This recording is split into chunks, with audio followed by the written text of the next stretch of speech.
Hi, this is Dr. Manjunath, your fertility expert and laparoscopic surgeon. Welcome to my fertility talk. In this video, I am going to tell you about things you need to do on the day of embryo transfer. And this is going to be the part 1, and the subsequent part 2 will be things you need to do after the embryo transfer. Means when you are waiting for 15 days between the embryo transfer to the result day. So what are the things you need to do? You can watch that in the part 2. So you know that the embryo transfer is the most crucial and most important step in the entire IVF journey. And as such, you know that the entire infertility journey is going to be the most stressful phase in your life, and you definitely require more information and a supportive team to easily cross through this phase. So the most important thing you need to do, or the best way is to prepare yourself on the day of embryo transfer, is to follow all the instructions which is given by your infertility clinic meticulously. Whether you are undergoing the fresh embryo transfer or the frozen embryo transfer, they would have suggested you some kind of progesterone. Those progesterone may be either oral, vaginal or injectable drugs. So, and along with that, they would have given you some kind of supportive medication. So follow all those medicines and take those medicines even on the day of embryo transfer, and reach the center 1 or 2 hours before the scheduled time. That will give you a lot of time to relax and prepare yourself before the actual step of embryo transfer.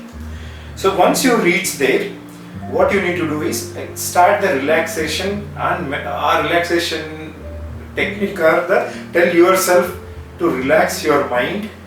And I would suggest that you need to start this relaxation technique much ahead, at least 1 day before the embryo transfer. That is evening before the day of embryo transfer, and continue that relaxation techniques even during the waiting period in the clinic. And fill your bladder by drinking lot of water. And in case if you are scheduled to do the embryo transfer under anesthesia, don't take anything orally except medicines with sip of water, and the sister or a staff nurse would have started you on some kind of IV fluids so that your bladder is full. So once the bladder is full, they will ask you to change your dress and get into a OT dress. That's a sterile OT dress, and usually they may allow either your partner or some kind of relatives inside the waiting room, or sometimes even inside the OT during the embryo transfer. And it is done. What you can do is, while during the waiting period, you can start listening to some kind of relaxation music also, and you can carry your own music and the headphones and start listening to those music and calm your mind completely. That will help your hormone system under control, and I would say that it's under calmness.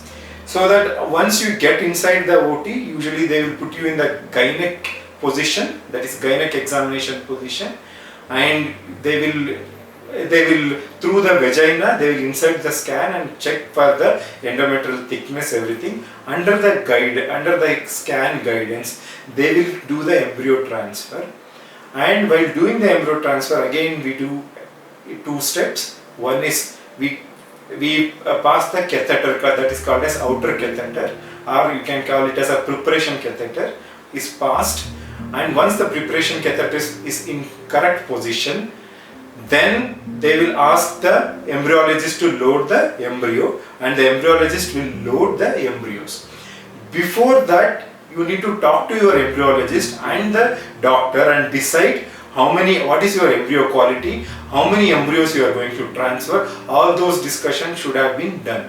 And once this preparation catheter is inside, the embryologist will load the catheter and pass that embryo catheter inside the preparation catheter, and the doctor is going to position your embryos in the mid cavity. Once the embryos are placed, then the catheter is given back, the empty catheter is given back to the embryologist, and the embryologist will check whether all the embryos are loaded inside your uterus or any embryos are left over. Once he double check that, then he will tell that embryo transfer is successful.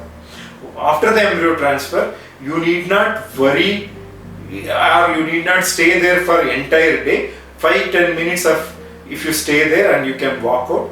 Don't think that embryos are something like a cricket ball. Once you suddenly get up, it's going to fall down. That's again the misconception people have that. So you can do your routine activity. So, but before you go ahead, before you get up, just relax 5-10 minutes and then get up, change to your normal dress, and you can go. You can travel back, and at home you can take rest on that particular day. So these are the things you need to do on the day of embryo transfer.